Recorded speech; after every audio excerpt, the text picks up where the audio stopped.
Halo teman-teman, bisa dengar suara saya? Mari kita mulai ya, sambil ngobrol sebentar. Assalamualaikum warahmatullahi wabarakatuh. Salam kenal, namaku Zahra, aku PhD student dari TIGP, gabungan antara Research Center-nya Taiwan, Akademia Sinica, dan juga NTU. Kebetulan saya ucapkan terima kasih untuk semua yang hadir kali ini, khususnya untuk Mbak Nadila sama Mbak Ayu Chan. Ini kami dari teman ke teman. Program ini dilakukan dari teman ke teman agar untuk berbagi informasi tentang pengalaman dan karir di dunia luar negeri, mungkin secara personal. Jadi kali ini narasumbernya adalah Nadila. Kebetulan Nadila ini adalah teman sama-sama dari ITS. Lalu Mbak Nadila ini juga ambil S2-nya di NTUSD Taiwan, lalu ambil S3 di Jepang. Dan kebetulan saya kenal tentang Mbak Wahyu Rahmaniar. Biasanya saya panggil Mbak Ayu Chan. Kami kenal waktu aku juga S2 di sini. Dan kebetulan Mbaknya juga lagi S3 pada saat itu di National Central University. Dan sekarang sudah berjenjang karir di Jepang sebagai Associate Professor Specialist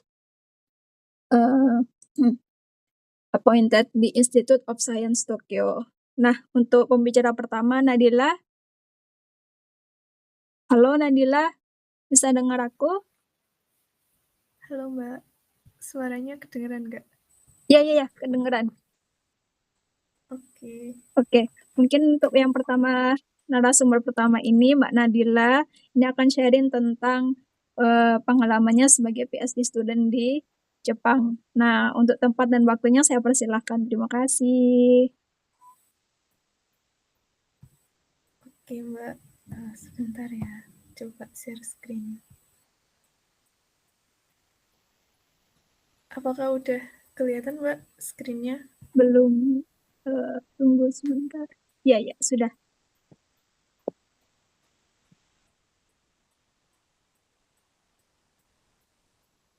Udah kelihatan belum ya Mbak screen-nya? Tunggu. Kok aku belum lihat lagi ya? Tadi udah.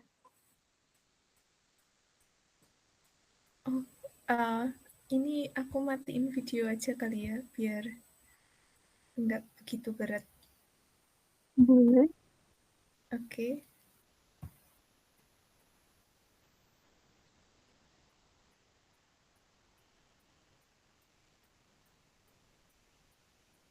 Udah kelihatan kah Mbak? Ini aku yang belum kelihatan ya? Oh belum ya? Iya, apakah teman-teman sudah? Atau mungkin aku yang ada masalah dengan deviceku? Kita coba sekali lagi.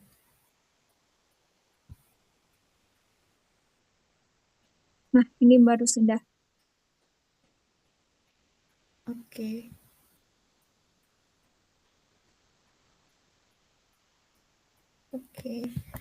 Udah ya? Ya.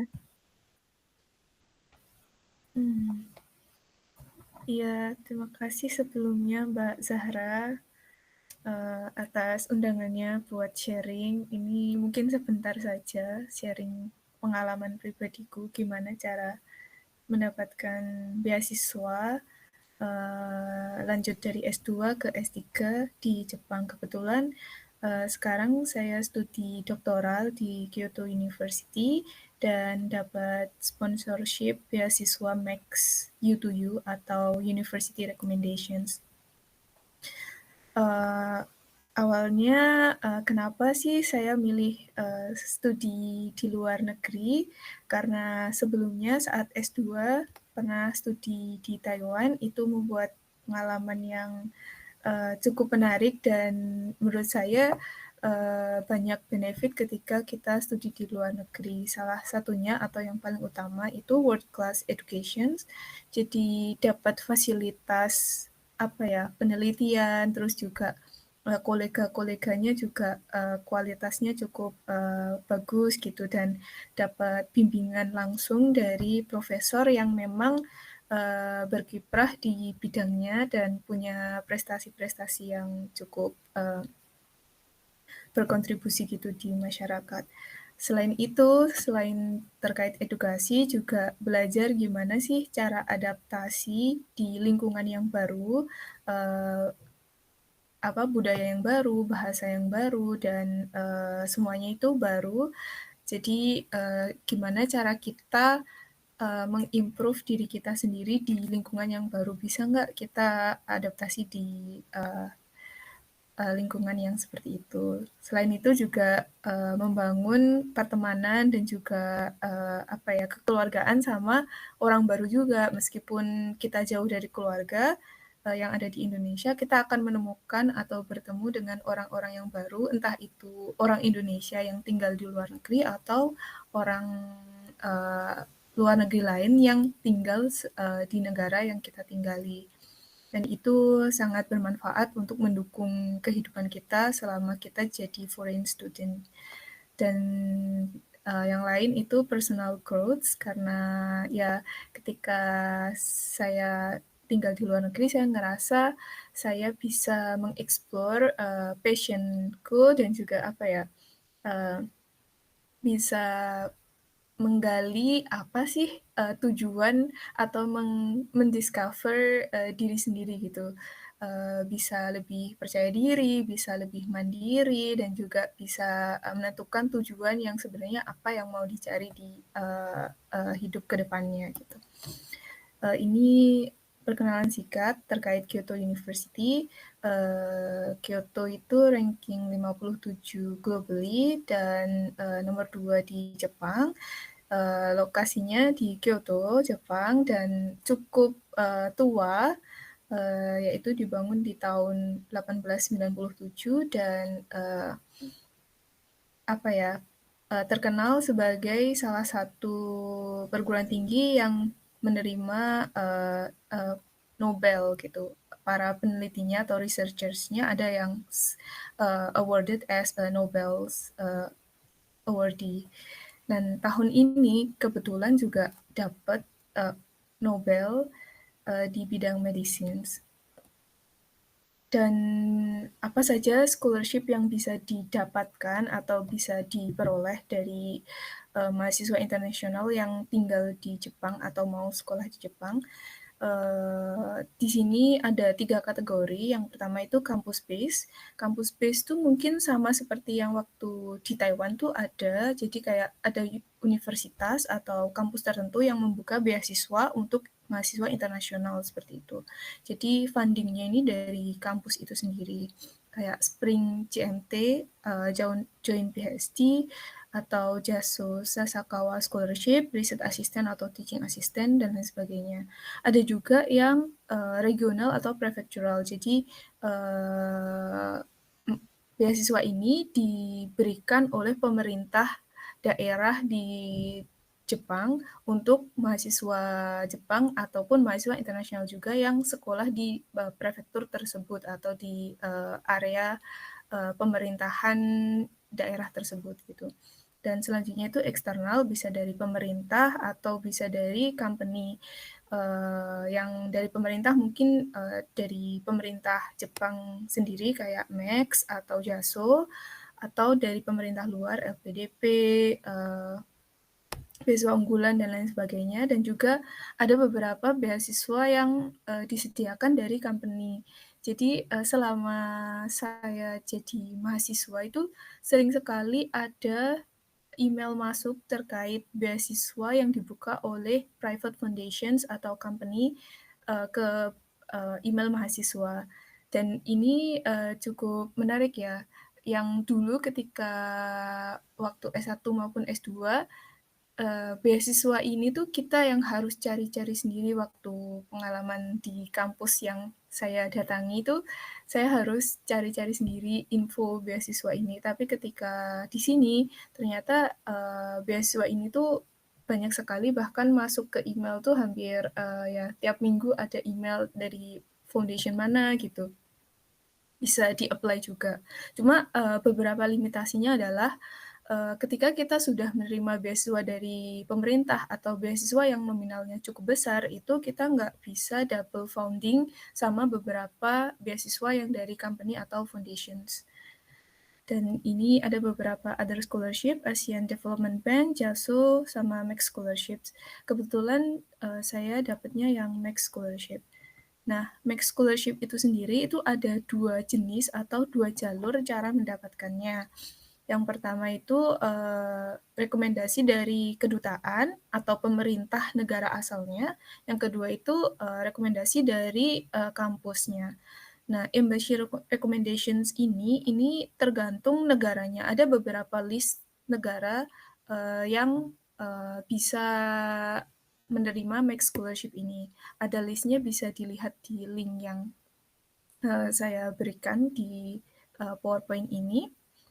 Dan, mungkin seleksinya itu tergantung dari negaranya masing-masing. Tiap negara mungkin punya sistem seleksinya berbeda-beda. Untuk di Indonesia sendiri itu tergantung dari eee, kedutaan Jepang yang ada di Indonesia. Biasanya, kedutaan ini akan membuka timeline, beasiswa dan juga, ada seleksinya gitu, seleksi di kedutaan. Setahu saya seleksinya itu ada seleksi berkas, lalu seleksi, apa ya, akademik. Ya, akademik itu bahasa mungkin bahasa Jepang atau bahasa Inggris kita bisa milih, lalu kalau kita lolos baru seleksi wawancara dan final, decisions. Nah, saya di, saat ini dapat Max Scholarship-nya jalur yang University Recommendations. Jadi saat saya S2 di Taiwan, posisinya masih jadi mahasiswa, itu saya, coba apply, University Recommendation ini dengan cara, propose ke, profesor atau, prospek supervisors.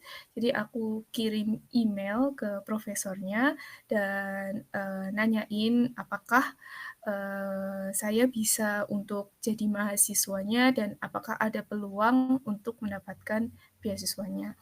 Untuk University Recommendations itu sendiri setahu saya ini sangat, apa ya, bervariasi tergantung kampus-kampus di Jepang. Jadi setiap kampus biasanya ada kuota tertentu untuk mendapatkan atau untuk merekomendasikan mahasiswa yang akan menerima Max Scholarship ini. Jadi, skenarionya adalah kayak, kita itu mendaftar ke kampusnya dan kampus ini akan merekomendasikan nama-nama tertentu atau nama-nama beberapa mahasiswa yang akan diajukan ke Kementerian Pendidikan Jepang untuk menjadi penerima beasiswa Max University Recommendations itu. Jadi timeline untuk University Recommendations ini tergantung dari masing-masing kampus yang ada di Jepang. Benefitnya apa untuk mendapatkan scholarship Max ini? Yang pertama adalah round trip flight tickets. Jadi kalau kita tidak tinggal di Jepang, kita akan diberikan, eee, dibelikan tiket untuk berangkat ke Jepang. Eee, ya, untuk berangkat ke Jepang itu kita tidak perlu membeli tiket sendiri, mereka akan membelikan dan, apa ya, untuk selain itu saya lupa menuliskan itu untuk biaya visa atau pengurusan dokumen terkait, izin masuk ke Jepang, itu pun juga free. Biasanya kan ada kayak, apa ya, administrasi pendaftaran untuk mengurus visa begitu. Nah, tetapi ketika kita itu sebagai Max awardee, biasanya bebas biaya visa. Jadi kita hanya menyetorkan seperti paspor dan juga dokumen-dokumen kayak, apa, surat penerimaan kita sebagai mahasiswa di kampus Jepang itu ke kedutaan Jepang untuk mengurus visa, tetapi kita tidak perlu membayar biaya pembuatan visa. Lalu, selain itu ada free admission fee. Jadi ketika kita masuk ke kampus Jepang biasanya itu, pendaftaran awal untuk submit berkas kita, itu kita perlu bayar uang pendaftaran sekitar 30.000 yen atau juta dan ini kita tidak perlu bayar dan selanjutnya juga bebas biaya kuliah selama periode pendidikan. Kalau misal undergraduate ya 4 tahun, master 2 tahun, dan doktoral 3 tahun. Dan monthly allowance atau biaya hidup per bulan kita juga diberikan uang saku dan itu bermacam-macam tergantung jenjang pendidikannya. Siapa saja yang bisa menerima beasiswa Max ini, itu mereka yang memiliki GPA lebih dari 2,3 dan ada batasan usia. Ini batasan usia 34 tahun atau lebih muda ini untuk S3 ya. Kalau untuk S2 sama S1 itu mungkin berbeda lagi, batasan usia yang bisa mendaftar. Dan 12 tahun schooling in other countries than Japan, ya ini juga penting karena waktu mendaftar di Max itu ada formulir yang perlu kita isi dari SD sampai dengan SMA, yaitu ditulis dengan rinci listnya. Jadi total harus 12 tahun. Lalu language proficiency-nya saya kira ini standar ya untuk masuk kampus luar negeri kita perlu kemampuan bahasa, bisa bahasa Jepang atau bahasa Inggris. Ini bisa milih antara dua itu. Saat itu saya CLPT-nya 0, tidak bisa bahasa Jepang sama sekali, jadi saya menggunakan IELTS. Dokumen untuk dipersiapkan untuk proses University Recommendations atau U2U saat itu adalah recommendation letter dari dekan paling paling minimal itu dari dekan atau rektor ke atasnya. Yang kedua diploma atau surat keterangan kalau kita akan lulus di waktu tertentu. Saat itu saya mendaftar S3, saya posisinya adalah mahasiswa S2 di semester akhir. Jadi seperti kayak bukan semester akhir, kayak semester 3 malah, semester 3 akhir. Jadi hampir setahun sebelumnya saya sudah cari profesor dan juga apply beasiswa ini. Namun saat itu saya belum mendapatkan diploma karena belum sidang. Jadi saya minta dokumen ke departemen bahwa menyatakan studi saya akan berakhir di bulan tertentu misalkan. Dan nanti surat inilah yang akan kita submit ke Max-nya. Lalu academic transcript dan research plans. Dan research plans-nya ini waktu itu ada template tertentu dari Max-nya dan tidak begitu rumit ya karena hanya 2 halaman. Yang halaman pertama itu menjelaskan tentang riset kita saat ini, apa sih yang kita kerjakan, dan yang kedua adalah rencana riset yang akan dikerjakan di Jepang. Jadi di bagian 2 juga kita mentions lebih details apa rencana kita untuk PhD journey, what you wanna do in the futures. Dan ini proses jadwalnya kurang lebih it's take about 9 months, 9 bulan dari awal aplikasi itu bulan November Desember. Terus ketika kita aplikasi itu kita apply ke kampusnya dulu kalau yang U2U. Jadi daftar kampus, lalu kampus ini akan mereview aplikasi kita dan ketika udah dokumen oke, baru kita akan melakukan tes internal kampusnya, tes masuk kampusnya. Kalau lolos masuk kampusnya, nama kita lah yang akan direkomendasikan kampus tersebut untuk menerima Max dari pemerintah Jepangnya. Nanti di bulan Juni akan dapat pengumuman dan ya kita bisa mengurus proses imigrasi, visa dan lain sebagainya. Dan untuk timeline-nya ini balik lagi tergantung dari kampusnya masing-masing. Hanya saja di Jepang itu semesternya mulainya kurang lebih September Oktober itu semester 2 dan semester pertama itu start di bulan April.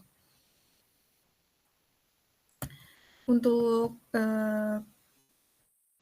personal journey waktu itu, timeline saya adalah waktu Desember 2023, ya Desember 2023 saya coba email ke profesor yang saya minati, dan di email tersebut saya cantumkan, research plan, lalu, research background atau research achievement, dan juga CV atau resume, dan ya statement kalau saya, tertarik sama riset di, laboratorium tersebut atau professor's fields. Lalu, dapat balasan dari profesor. Lalu, di saat itu saya belum mencantumkan sertifikat bahasa, dan sertifikat bahasa yang saya punya itu masih, sudah expired, jadi saya harus memperbarui lagi. Dan di saat itulah saya juga tes IELTS. Kebetulan tes IELTS ini cukup mudah ya, karena, official official certificates apa ya, diisukan atau diterbitkan, 1 minggu setelah tes. Jadi tidak begitu, eee, lama untuk menunggu sertifikat ini, sehingga di bulan Januari saya bisa submit dokumen ini semua secara online, dan, setelah dokumennya oke, lalu ada seleksi internal atau entrance exam, ini dari Kyoto University-nya, jadi ada tahapan tertentu.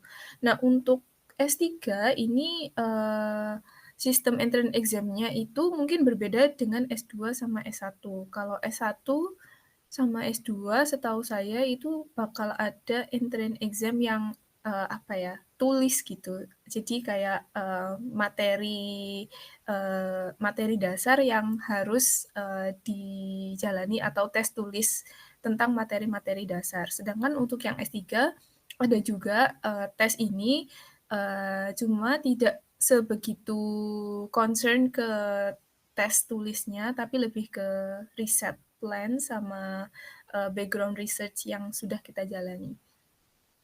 Kalau sudah selesai entrance exams-nya, nanti, di bulan Februari dapat rekomendasi kalau sudah lolos, nama kita akan diajukan ke Kementerian Pendidikannya Jepang untuk menjadi Max Candidates. Dan di Max Candidates ini, kita masih belum mendapatkan beasiswa Max, tapi kita dinyatakan lolos beasiswa Max dari kampusnya. Tapi final decisions atau keputusan akhirnya nanti akan ditentukan oleh pemerintahnya di bulan Juni. Kalau sudah mendapatkan pengumuman di bulan Juni ini, nanti, officially sudah menjadi, penerima beasiswa Max. Jadi, detail entrance exam untuk S3 waktu itu yang saya jalani itu ada 3 sesi. Sesi yang pertama itu oral exams, jadi seperti tes tulis terkait materi dasar bidang saya. Bidang saya itu teknik sipil ya, jadi, ya terkait, mata kuliah dasar di bidang atau jurusan itu. Sempet, apa ya, ada ngitung-ngitungnya, ada gambar juga, tapi tidak serumit tes tulis yang offline kalau menurut saya, karena ini tes lisan ya, jadi, ngitungnya pun tidak begitu rumit, dan posisinya saat itu adalah, kita ada Zoom, dan dalam satu Zoom itu, di ruang ada beberapa profesor yang berkumpul di satu ruangan, jadi ruang, Zoom-nya itu menyorot ruangan itu gitu, ruangan itu yang di situ ada beberapa profesor yang lihat kita sebagai candidates-nya atau sebagai peserta yang ikut ujiannya. Dan kita harus menyiapkan seperti kertas atau papan tulis yang bisa ditunjukkan di layar kamera dan cukup besar gitu tulisannya untuk menjelaskan, jawaban dari pertanyaan-pertanyaan oral exam-nya.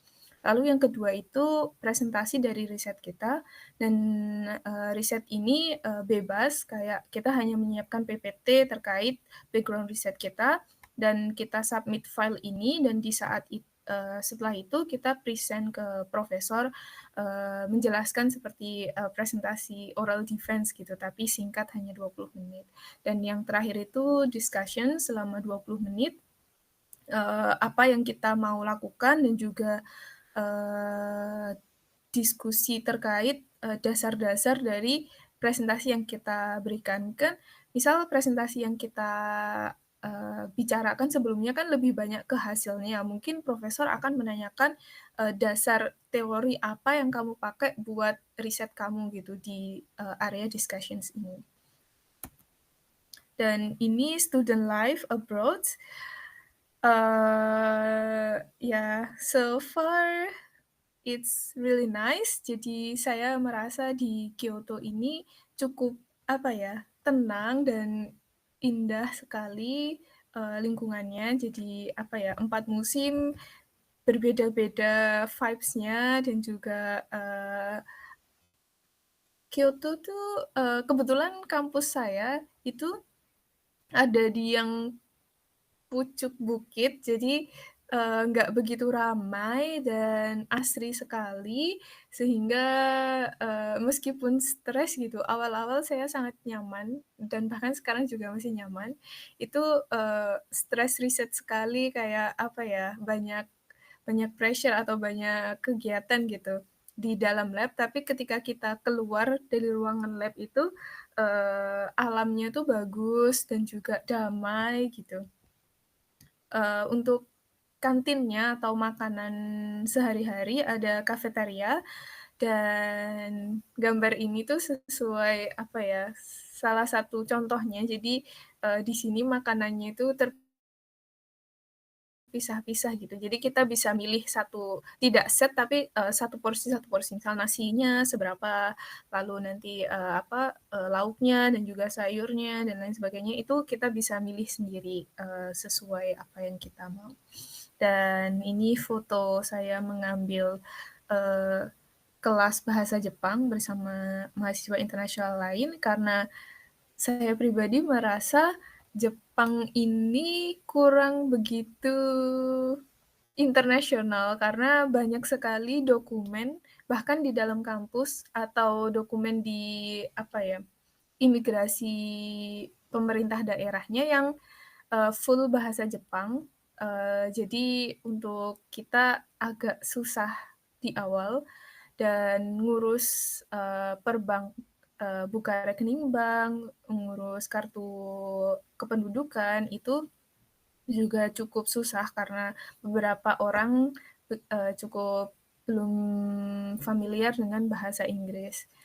Ya, dan selain itu, build support network dan ya alhamdulillahnya di Kyoto ada juga mahasiswa internasional lain, kebanyakan di sini, sudah berkeluarga ya, mereka sudah punya keluarga dan bawa, anak istrinya untuk sekolah juga di Jepang, dan ini potret ketika hari raya, kita kumpul-kumpul, masak-masak bareng, sholat Idul Fitri bareng, gitu. Ya, sekian dari saya, semoga bermanfaat. Barangkali ada yang ditanyakan, nanti bisa dibicarakan. Saya kembalikan ke Mbak Zahra. Oke Nadila, terima kasih banyak. Mungkin ada waktu 10 menit untuk kita tanya jawab dengan Mbak Nadila. Mungkin dari teman-teman sendiri ada yang mau ditanyakan, bisa raise your hand atau ngomong langsung.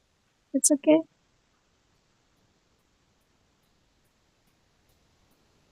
Oke, mungkin aku duluan deh yang tanya. Tadi aku mau tanya, untuk tempat tinggal itu apa ada asramanya atau enggak? Terus mungkin bisa dijelaskan tentang qualify exam-nya juga gitu. Oh iya, untuk tempat tinggal, Kyoto University ada asrama.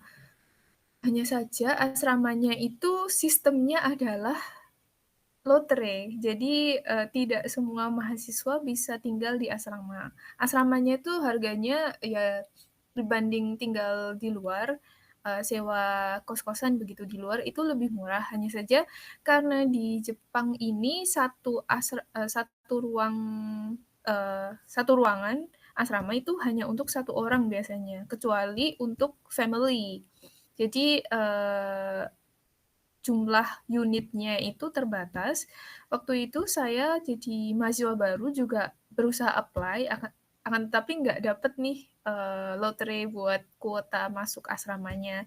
Jadi saya tinggal di luar atau cari kos-kosan di luar. Karena, ya itu tadi, jumlah kuota unit dari asrama itu gak begitu banyak dan juga, setahu saya itu ada limitasinya. Misal ketika kita mahasiswa PhD 3 tahun gitu kan masa studinya, tapi kita hanya bisa maksimal tinggal di asrama tuh 2 tahun atau 1 tahun saja. Jadi tidak begitu, convenience begitu. Utamanya yang, asrama itu diuntukkan mahasiswa exchange karena mereka hanya 6 bulan saja. Jadi banyak mahasiswa exchange yang bisa, dapat asrama, gitu. Kalau pertanyaan kedua, qualification exam, Hmm. kalau ini di Kyoto University itu, setahu saya nggak ada, Mbak. Jadi untuk graduations-nya, tahapnya itu, ya kita memenuhi SKS tertentu, misalkan berapa SKS gitu. Setelah SKS-nya tertentu sudah selesai, barulah nanti kita menyusun si tesis ini. Nah, untuk menuju ke final oral defense kita, itu ada 2 tahap sebelumnya. Di Kyoto itu ada yang kayak sidang tertutup, jadi kita sidang sama committee member kita sendiri. Yang pertama kayak sempro mungkin ya, kalau di Indo sempro, nanti sebelum sidang akhir juga ada seminar lagi juga tertutup sama committee member itu, semhas, dan yang terakhir oral defense itu. Oh, I see. Oke. Berarti sempronya itu minimal harus semester berapa di situ? Kalau sempro ini nggak ada minimalnya sih, Mbak. Jadi mungkin semester terakhir setahu saya juga. Jadi kayak 6 bulan sebelum kita sidang. Jadi lebih ke persiapan ke sidangnya. Hmm, I see. Oke, oke. Terus ini ada pertanyaan ini, Dil. Eh, dari Kak Ida Kastabrina, ini Kak, kalau jurusan DKV, Desain Komunikasi Visual, itu sebenarnya bisa ambil jurusan apapun kah? Atau misal mau ambil rumpum soshum, ini aku nggak tahu ya, rumpum soshum itu apa sebenarnya? Istilah terus ke manajemen atau MBA, apakah possible? Soalnya sempat baca kalau Max jurusannya harus linear. Mungkin Hmm, Nabila punya insight untuk di sini. untuk jurusan ini apa ya? Ya cukup sensitif ya, apalagi pindah jalur gitu. Sebenarnya kalau untuk jurusan ini tergantung jenis beasiswanya juga ya. Beberapa beasiswa mungkin memperbolehkan pindah jalur. Tapi setahu saya Max itu dia punya kayak apa ya? Research field tertentu yang emang jadi fokusan si Max ini sendiri. Kalau untuk pindah jalur, apalagi yang MBA, kurang tahu detailnya apakah boleh atau tidak. Biasanya kalau mahasiswa yang mau pindah jalur itu di Kyoto itu ada namanya, kita jadi research student dulu. Jadi 6 bulan atau 1 tahun kita jadi mahasiswa di profnya. Jadi kayak kita menjadi mahasiswa riset atau kita masuk lab tertentu, tapi kita tidak menerima diploma atau degree tertentu. Jadi kita datang ke situ, belajar dulu di lab tersebut dan juga belajar dasarnya, baru nanti kita bisa lanjut ambil MBA-nya yang degree, yang apa ya, enroll ke degree-nya gitu. Itu sebagai alternatifnya sih. Kalau temen saya dulu juga ada yang Max-nya bukan pindah jalur sih. Aku kurang tahu ya pindah jalur atau enggak, tapi, nama departemennya itu beda, tetapi dia start-nya dari research student dulu 6 bulan, habis itu baru dia ngambil S2 yang, ya beda gitu jurusannya. Jadi mungkin maksudnya itu, Mbak Isda itu mungkin harus kayak apa ya, jadi riset asisten dulu di salah satu profesor yang akan dituju kalau misalnya emang mau pindah jalur dan melakukan riset asisten ini selama 6 bulan, lalu Mbak apply untuk S2-nya atau mungkin S3-nya seperti itu.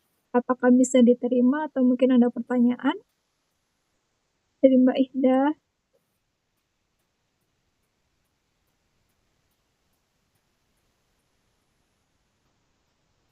Oke.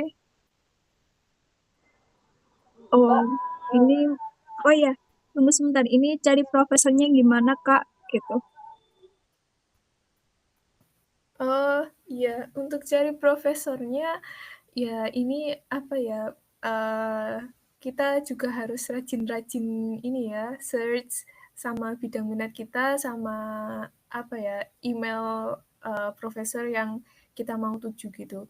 Kalau waktu itu saya, memang tertarik sama lab-nya, kebetulan risetnya prof saya ini, saya pengen jalani riset tersebut gitu. Jadi, saya kirim email dan saat itu kebetulan pembimbing saya S2 ini lulusan dari,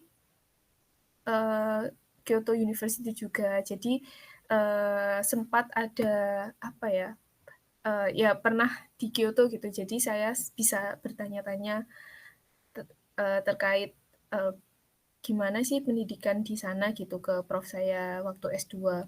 Jadi, untuk cari profesornya, di awal mungkin cari dulu, bidang riset mana yang kamu mau jalani dan cari profesor yang, apa ya, bidang risetnya sesuai gitu sama apa yang kita mau. Baru dari situ kita kirim email lah dan saat ngirim email, ya di berkas tadi saya cantumkan, resume saya, terus, kenapa sih saya milih prof gitu, karena saya tertarik lah atau karena riset saya, berkaitan langsung dengan apa yang sedang profnya jalani gitu. Ya coba saja kirim email gitu dan jangan berkecil hati ketika ketika kita ngirim email tapi nggak dibales, ya karena mungkin profnya juga sibuk ya dan juga, banyak, di saat itu mungkin profnya ini juga mungkin banyak banyak mahasiswa gitu, sudahan di lab-nya tuh sudah terlalu banyak mahasiswa, jadi nggak bisa menerima mahasiswa lagi gitu. Jadi kalau nggak dibales di satu prof, udah lama nungguin, mungkin bisa juga cari alternatif profesor lain yang mungkin bisa, eee, kita apply. Oke, terima kasih Nandila dan mungkin udah kejawab ya Mbak Ihda. Mungkin bisa kita lanjut untuk sesi sharing session berikutnya dari Mbak Wahyu Rahmanian akan mungkin dijelaskan tentang karir ke depan di negara Jepang. Waktu dan tempat saya persilahkan. Terima kasih Mbak Ayu-chan.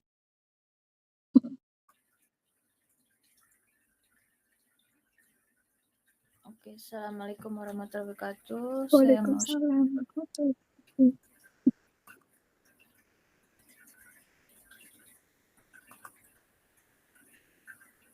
sebentar.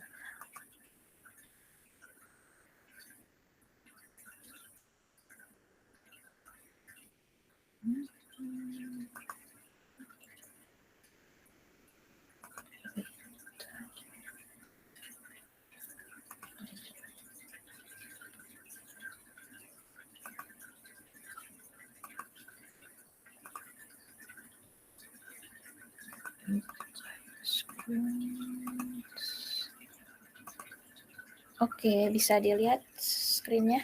Bisa. Assalamualaikum warahmatullahi wabarakatuh. Perkenalkan, nama saya Wahyu Rahmaniar. Saya dulu S2, S3 di Taiwan. Sekarang saya asisten profesor specially appointed di Institute of Science Tokyo. Dulu namanya Tokyo Institute of Technology. Sedikit perkenalan. saya dulu S1 di UGM, S2, S3 saya fast track di NCU. Saya juga ada pengalaman internship. Sebelumnya pernah internship di Sibaura Institute of Technology. Waktu saya S3 di Taiwan, juga beberapa pengalaman di kampus Indonesia. Saya juga pernah postdoc di Taiwan. Saya juga sebelum postdoc di kampus ini, kemudian saya jadi aspro.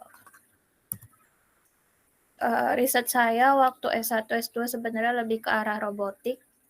Cuma waktu S3 saya fokusnya ke computer vision AI, beberapa ngerjakan medical image juga. Sekarang saya di Jepang fokusnya lebih ke medical imaging AI.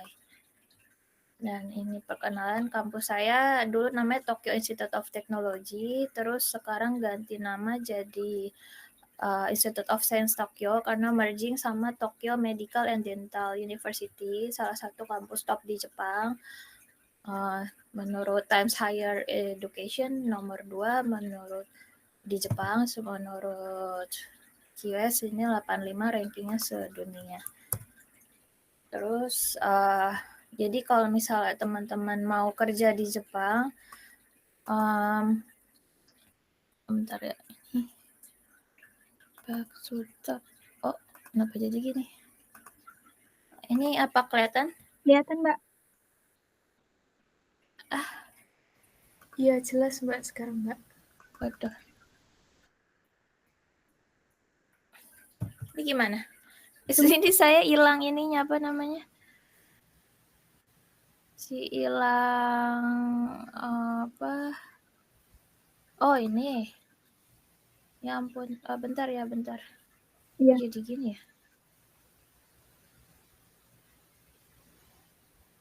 Oh, jadi rada error. Sebentar ya.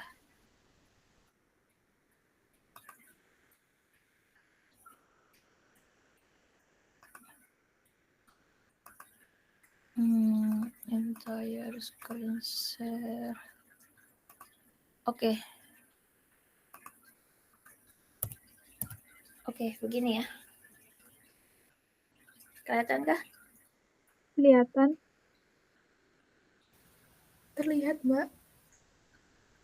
Oke.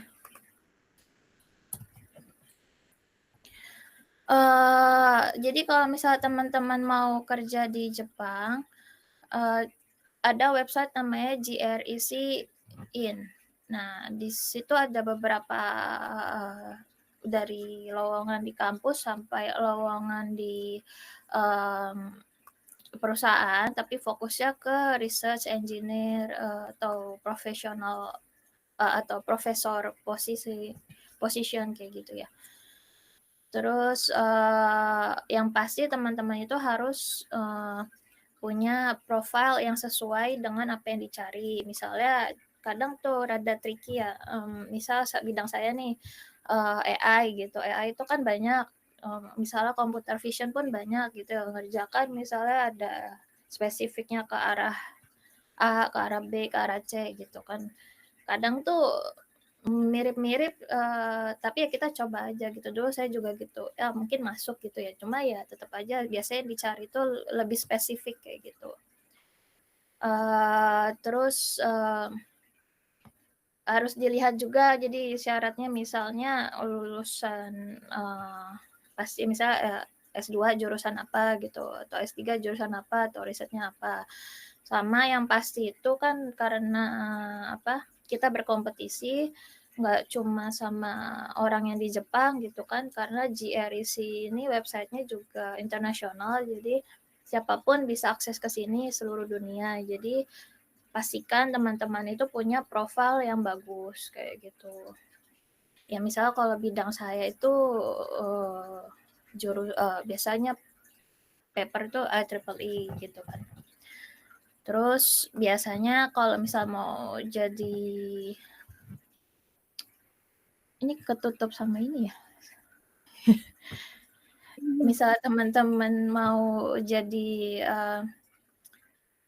asisten profesor atau apa, biasanya mulai dari postdoc kayak gitu.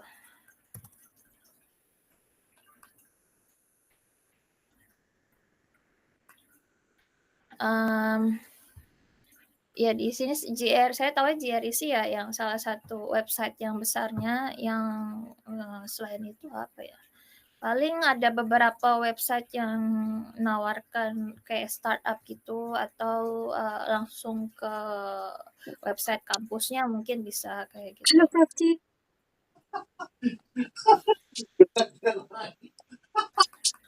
Tapi kalau nggak salah GREC ini bahasanya Jepang gitu, cuma kan bisa ditranslate dan nggak semua posisi di Jepang itu sebenarnya require harus bisa bahasa Jepang. Saya sampai sekarang itu nggak bisa bahasa Jepang kayak gitu.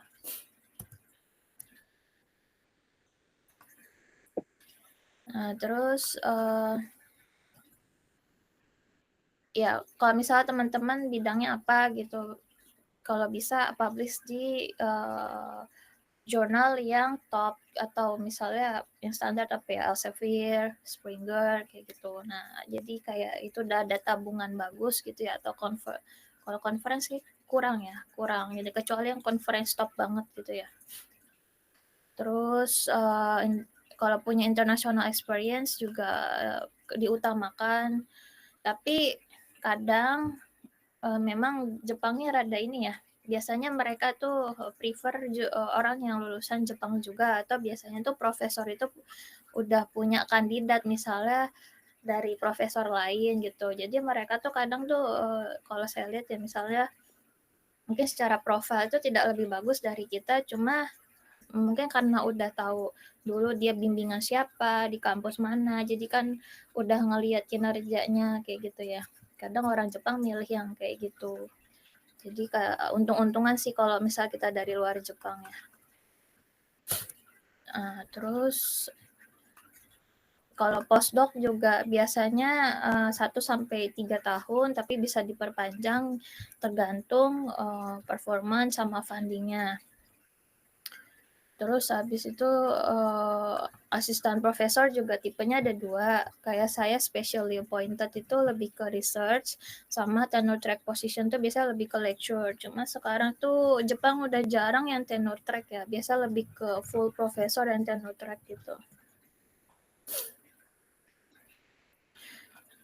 Terus kalau cuma asisten profesor yang kayak saya ini udah masuknya ke fakulti, jadi biasanya 5 tahun ya, 5 tahun tapi bisa diperpanjang 2 kali, jadi setidaknya 10 tahun kayak gitu. In case misalnya kita tidak mau pindah atau tidak meminta kenaikan jabatan kayak gitu.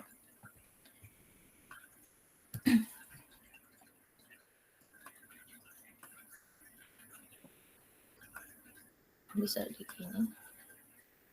Oke, terus untuk work life balance-nya sebenarnya juga tergantung tempat masing-masing gitu ya. Saya nggak bisa bilang semuanya balance karena untuk di Jepang itu kayak asisten profesor, walau asisten profesor kita belum punya lab sendiri gitu. Walaupun yang lecture pun belum punya lab sendiri, jadi kita di bawah bimbingan supervisor full profesor. Terus ya beda-beda gitu ya, beda-beda jurusan, beda-beda aturan, tergantung profesornya. Ya kalau saya alhamdulillah ke profesor saya lebih fleksibel ya, mungkin karena jurusan saya juga lebih ke computer science, jadi kayak yang penting saya bisa akses server di lab kayak gitu, yang penting saya ada laptop kan gitu intinya. Kalau profesor saya cuma minta saya datang setidaknya 30 menit nongol gitu kan. Terus cuma dulu tuh meeting lebih sering online, nah sekarang lebih banyak face to face, jadi ya nongol sebentar atau sekedar meeting kayak gitu. Juga kalau saya administrasinya kayak progress reportnya juga nggak banyak, cuma ada kayak 1 halaman nama, keterangan, sama paling setidaknya 200 kata ngejelasin saya sebulan ini ngapain kayak gitu. Sama paling absen gitu kan ya. Absen juga ya sekedarin aja, sekedar nunjukin kita hadir gitu. Juga bisa minta telework atau apa, ya alhamdulillah agak ini ya, maksudnya dengar-dengar sih karena kampus saya gitu. Kampus saya cukup balance gitu, karena teman saya ada yang di Chiba, dia kayaknya agak sulit untuk work life balance, kayak profesornya mengharuskan dia datang jam 8 teng, nggak boleh lewat sedikit pun 5 menit, nggak boleh, harus nanti disindir dan harus ya kalau pulang maunya on time, tapi dia nggak bisa karena kebetulan kerjanya dia lebih ke lab basah gitu ya. Kalau saya nggak ya. Tapi teman-teman yang lecturer di kampus saya juga menurut mereka nggak berat gitu loh bebannya. Saya nggak ngerti juga sih apa karena kampus besar gitu, jadi kayak kerjanya tuh di sharing. Kalau di kampus saya gitu ya, kayak misalnya saya itu di lab aja ada sekretaris 2 orang. Jadi apa-apa tuh ke sekretaris, semua yang ngerjain tuh sekretaris yang urusan sama dokumen dan sebagainya gitu ya, sangat membantu sih gitu. Jadi intinya kalau misalnya teman-teman nanya di Jepang gimana kerjanya, saya nggak bisa mengeneralkan bahwa di Jepang tuh seperti ini loh, santai, nggak juga gitu. Dan juga apa ya, ya kalau saya memang kampus saya itu kan ada beberapa lokasi, ada yang di Okayama, ada yang di Suzuka Keda, ada yang di Tamachi gitu. Kebetulan saya di Suzuka Kedai itu kan kayak Tokyo coret gitu ya, Tokyo pinggir. Nah untuk harga-harga mulai dari harga apartemen sampai makanan itu relatif lebih murah daripada yang di Okayama kayak gitu.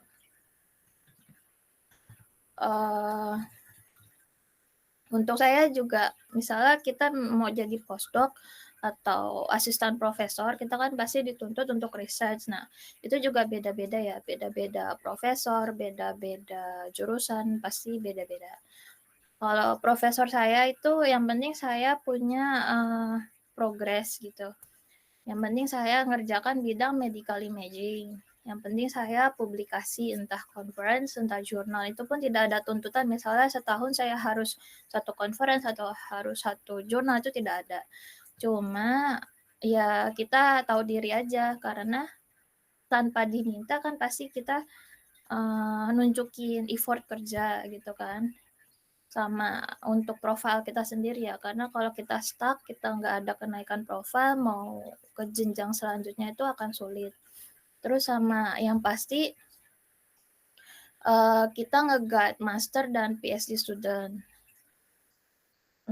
Cuma di sharing sih, karena di lab saya juga ada asisten profesor yang lain, juga ada postdoc, jadi nggak semuanya ke saya kayak gitu. Juga yang pasti ke full profesor itu juga, ke supervisor saya.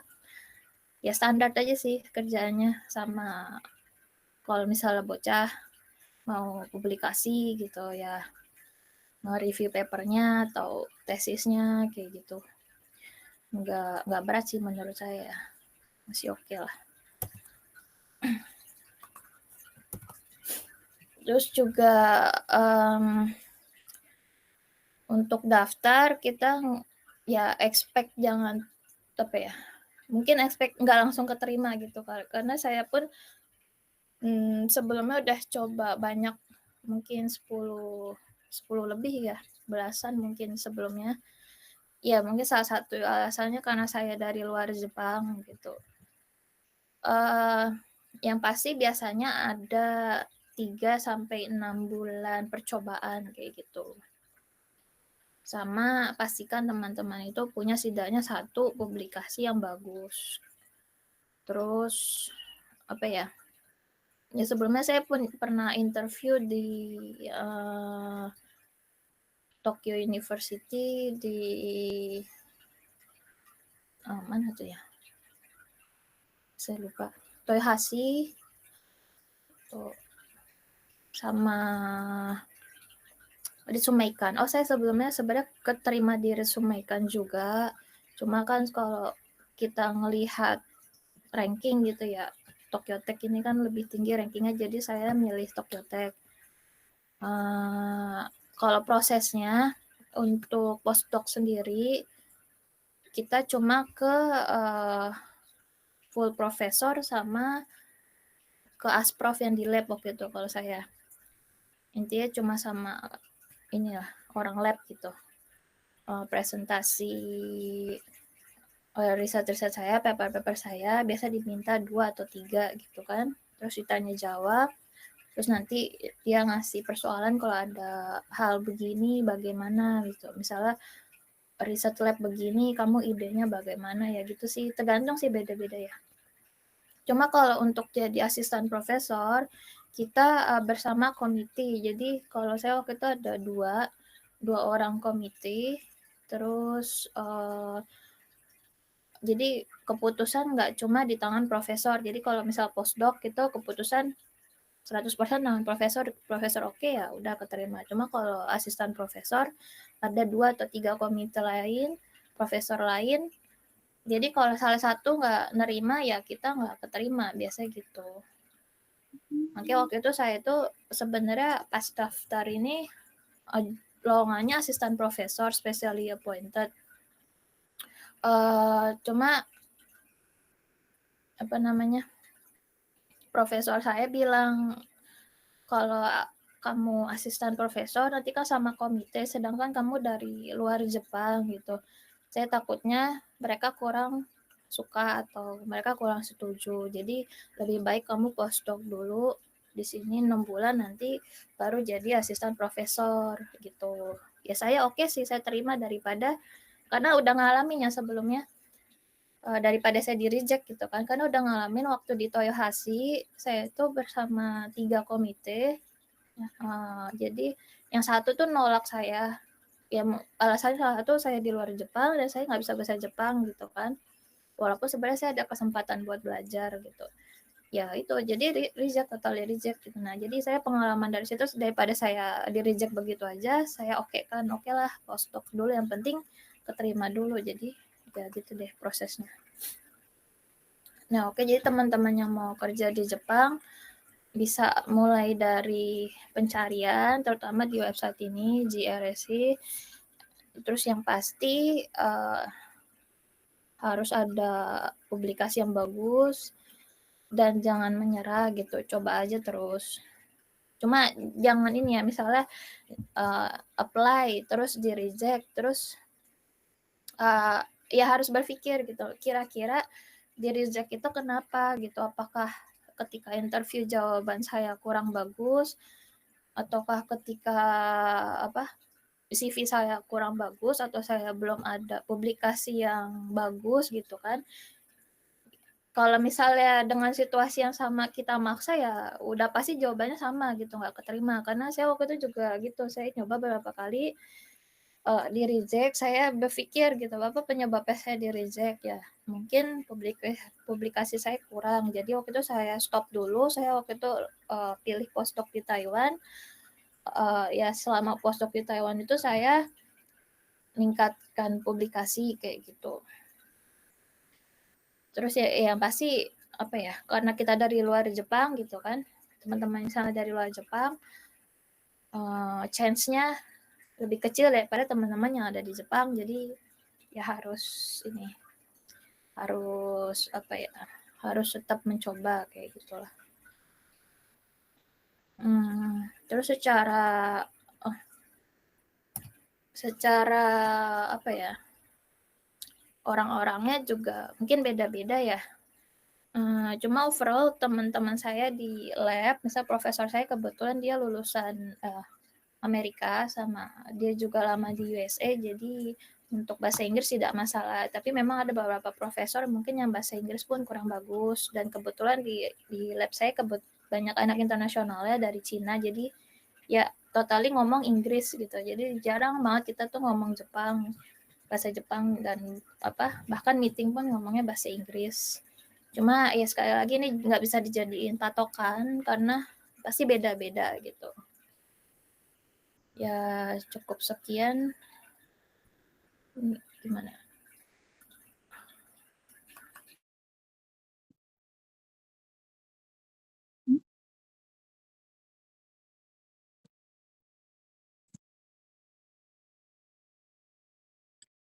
Oke. Halo Mbak Ayu, terima kasih udah sharing-nya. Mungkin dari teman-teman di sini ada yang mau bertanya? Oke, Nadila silakan.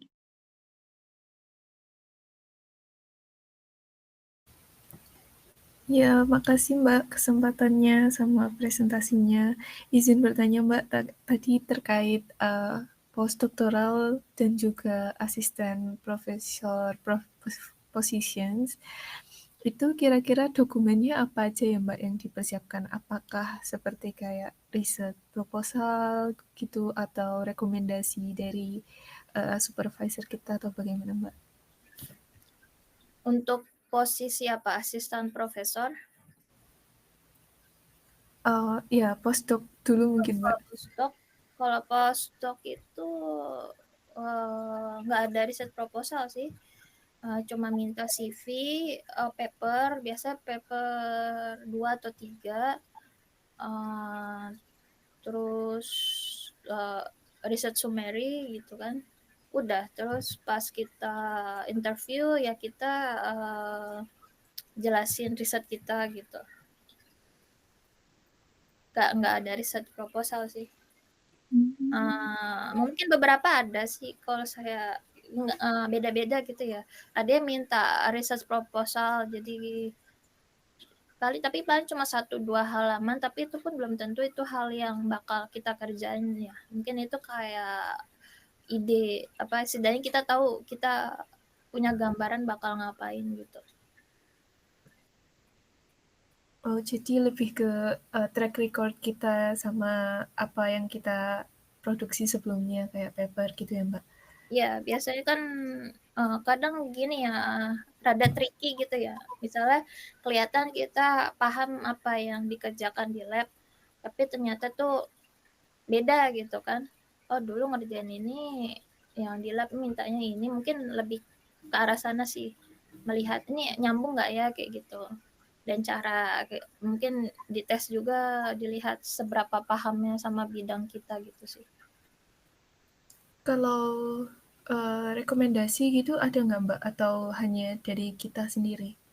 Ya, kalau postdoc, kalau postdoc tuh jarang ya. Ada yang minta, ada yang enggak. Tapi kalau nggak salah waktu itu nggak diminta sih. Nggak diminta rekomendasi siapa-siapa. Cuman ngasih ini aja apa uh, nama dan email orang yang mau yang bisa dikasih bisa ngasih rekomendasi gitu. Cuma suratnya enggak. Cuma kalau asisten profesor biasanya ada harus sama suratnya gitu.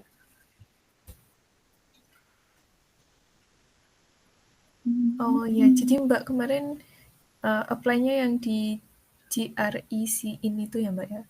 Mm-mm. Oh iya, kasih Mbak infonya. Mungkin ada yang lain? Kalau gitu aku dulu dah.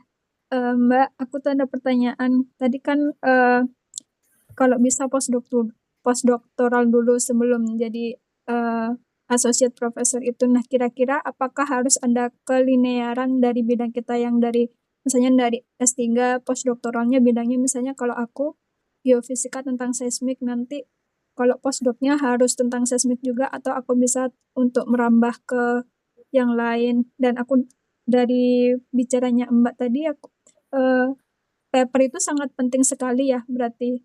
Apakah ada consideration lain untuk bisa diterima dan berkarir di Jepang seperti itu? Ya, kalau udah berkarir, apalagi postdoc, biasanya profesional sih. Kalau profesional pasti diminta yang udah experience dalam arti eh, pengalaman, karena kan kerja ya, bukan belajar lagi. Mungkin kalau S2, S3 masih diterima kayak gitu sih. Susah sih kalau misalnya beda beda apa yang dikerjakan gitu. Apalagi ya sekali lagi saya bilang saingannya pasti banyak dan itu nggak cuma orang yang di Jepang karena itu bisa diakses semua orang gitu kan. Oke, oke, paham. Terima kasih, Mbak. Ini ada pertanyaan dari Mas Koni. Silakan, Mas. Makasih share-nya Mbak Wahyu Ramaniar. Mau tanya biar publikasinya lebih kencang itu gimana ya? Kalau di Taiwan itu kan kultur kolaborasinya nggak sebagus seperti Malaysia ya. Malaysia itu kolaborasinya cukup kencang itu agar bisa mengejar biar H indeksnya tinggi atau bagaimana atau banyak publikasi, kolaborasinya nyarinya seperti apa atau ada tips-tips tertentu. Ya, terima kasih. Maksudnya kolaborasi gimana? Ya biar jurnalnya lebih cepat itu. Makanya setahun lebih banyak publikasinya. Ya, kalau jurnal yang di paper yang diminta itu kita harus first author ya. Oh, Bukan paper yang kita sekian author. Itu nggak dipertimbangkan. Maksudnya kalau misalnya kita daftar kerja, pasti diminta kita harus yang first author gitu. Ya itu berarti ya tergantung diri kita sendiri. Kita harus mikirin riset yang bagus, ya semua jadi diri kita sih. Gimana cara riset bagus, gimana keterima di jurnal yang bagus gitu kan. oke baik, terima kasih Mbak. Terus aku ada pertanyaan lagi Mbak. Kan yang kalau postdoktoral itu dia lebih ngikut ke profesornya. Mungkin tentang proyeknya, tentang risetnya. Tapi kalau misalnya associate profesor kayak Mbak itu, Mbak punya Asisten. asisten profesor itu mungkin lebih bisa untuk bikin riset sendiri atau harus Anda vakum-vakum? Ya sekali lagi sebenarnya beda-beda ya. Maksudnya aku waktu postdoc pun nggak ngikut apa yang disuruh sama profesor gitu. Profesorku cuma nyuruh waktu aku postdoc di Taiwan pun gitu. Pokoknya kalau di Taiwan dulu profesorku waktu aku di NTUT kebetulan di kampus itu ada syarat kita harus ngumpulin poin sekian. Poin itu dihitung dari ranking jurnal yang di Scopus gitu. Jadi kalau rankingnya sekian-sekian, poin sekian, ranking sekian-sekian, poin segini gitu kan. Kalau nggak salah dulu harus sekitar 40 poin gitu. Ya mau nggak mau aku harus publikasi setidaknya 3 jurnal, 2-3 jurnal dalam setahun, tergantung aku keterimanya di jurnal mana gitu kan. Agak tricky sih waktu itu aku di NTUT, malah lebih berat di sana ya. Tapi waktu aku di NCU juga ada postdoc, profesorku juga nggak minta gimana-gimana. Cuma aku nanya sama postdoc di tempatku, dia bilang juga nggak disuruh apa-apa, pokok publikasi. Kalau bisa publikasi, kalau enggak ya terserah gitu lah. Jadi intinya cuma laporan aja. Cuma kan sebagai kita di akademik, kalau kita nggak punya prestasi dalam setahun itu untuk naik jenjang itu susah ya. Mau daftar kemana gitu, saya setahun vakum gitu kan. Nah, jadi ya waktu di Jepang ini aku juga gitu, profesorku tuh nggak pokok bidang medical imaging ya gitu. Ya aku tahu diri aja, jadi gini loh kita sebenarnya mau males-malesan setahun laporan asal ya bisa gitu. Cuman apakah kita akan dipertahanin kalau kita seperti itu kan enggak kan, pertama. Kedua, mau naik jenjang pun susah gitu karena profil kita tidak ada peningkatan. Jadi istilahnya kalau aku ya bekerja demi diriku sendiri gitu kan. Tapi di labku juga ada postdoc lain yang dia tertentu gitu, harus ngerjakan proyek tertentu juga ada. Jadi ya tergantung profesor sih. Atau mungkin kalau profesorku sih nanya ya, aku mau ngerjain apa, aku punya ide aku kerjain. Mungkin yang nggak punya ide nanti dikasih kayak gitu loh. Beda-beda sih ya, mungkin karena jurusanku ya lebih fleksibel. Cuma mungkin kalau jurusan lain yang butuh kerjasama, mungkin satu penelitian harus beberapa orang ya, mungkin dia nggak bisa fleksibel ya risetnya. Mbak, ini yang tadi sepemahamanku tolong diklarifikasi barangkali aku salah. Berarti untuk jadi sebelum asisten profesor, postdoktoral itu mungkin 3-5 tahun itu ya? Maksudnya gimana?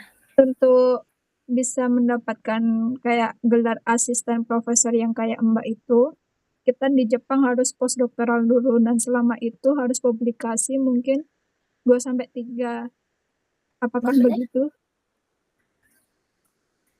Iya, Enggak loh, maksudku postdoc itu beda-beda. Aku kan Oh, cerita waktu aku di NTUT, heeh, syarat kampusnya begitu gitu.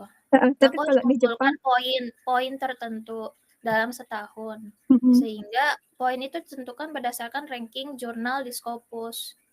Oh, Jadi kalau jurnal ranking sekian-sekian poin, misal katakan 20, jurnal poin sekian-sekian, poin 10, 15, sedangkan aku harus ngumpulin poin 40. Jadi mau nggak mau aku harus publikasi 2 atau 3 ya kan, tergantung jurnal yang ini ya, yang aku publish gitu kan. mm-mm. Itu Kalau yang NTUT. kalau yang di Jepang, yang postdoktoralnya itu sebelum Nah, ini nggak bisa disamain juga satu Taiwan ya, itu NTUT oh doang ya. Karena oh waktu aku di NCU ada postdoc di NCU, dia bahkan nggak publikasi satu pun gitu. Ya tergantung profesornya sih sebenarnya. Cuma ya aku bilang postdoc itu mau kita leha-leha, bisa gini, kita dapat budget nih, kita leha-leha setahun tuh ngasilin apa-apa itu bisa loh. Cuma kan kita sebagai akademia kita harus tahu diri, terus kita nggak punya peningkatan profil, kita nggak punya publikasi, terus kita mau kerja apa gitu kan? Betul nggak? iya sih, aku setuju sekali. Tapi kalau misalnya kita mau berkarir di Jepang itu, berapa sih maksimal postdoc sebelum misalnya dari postdoktoral ke untuk jadi asisten profesor itu Mbak, berapa tahun kira-kira? Ya kayak gitu nggak ada sih, kayak aku kan 6 bulan itu cuma penyesuaian aja gitu. Oh, Cuma memang kebetulan aku itu pas postdoc aku publikasi satu jurnal. Dan itu jurnal top di bidangku di IEEE Transaction. Bahkan postdoc di labku ada yang udah mungkin 3 tahun nggak publikasi satu pun jurnal. Cuma conference aja, conference pun conference biasa gitu. I mean, ada juga orang yang lulus S3 terus langsung jadi asisten profesor juga ada gitu. Jadi kadang tuh nggak ini ya sekali lagi aku bilang kadang itu kalau di Jepang tuh ada culture yang misalnya saya dulu profesor saya si A, profesor si A kenal profesor si B, kebetulan profesor si B ini butuh asisten profesor, nah kan dan melihat oh ya si aku nih bimbingan profesor A publikasinya sebenarnya publikasi misalnya cuma pas S3 misalnya cuma satu misalnya. Ya, yang dilihat itu kinerjanya, oh, anak ini sudah lama sama profesor ini, bidang kita sama, dia tahu apa yang dia kerjakan. Jadi yang dilihat itu lebih ke etos kerjanya gitu. Kadang orang Jepang tuh begitu. Gak peduli nanti ada orang lain dari luar Jepang publikasi sabrek, dia nggak akan milih yang itu, milih yang udah terrekomendasi gitu. Jadi nggak bisa dibilang sekian-sekian gitu. Kadang untung-untungan juga makanya aku bilang. Berarti rekomendasi juga sangat penting ya Mbak untuk dikenal di situ dari Iya. profesor. Oke, terima kasih Mbak Ayu. Mungkin masih ada waktu sedikit, ada pertanyaan dari teman-teman yang lain.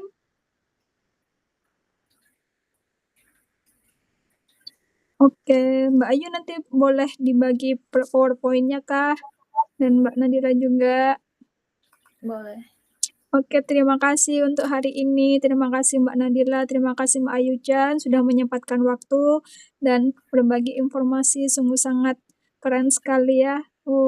Semoga dilancarkan, dimudahkan segala urusannya dan terima kasih untuk yang sudah hadir di sini dan semoga bermanfaat dan salam sukses buat kita semua.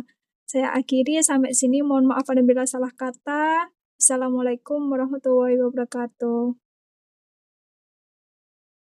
Waalaikumsalam warahmatullahi wabarakatuh. Makasih Mbak. Terima kasih.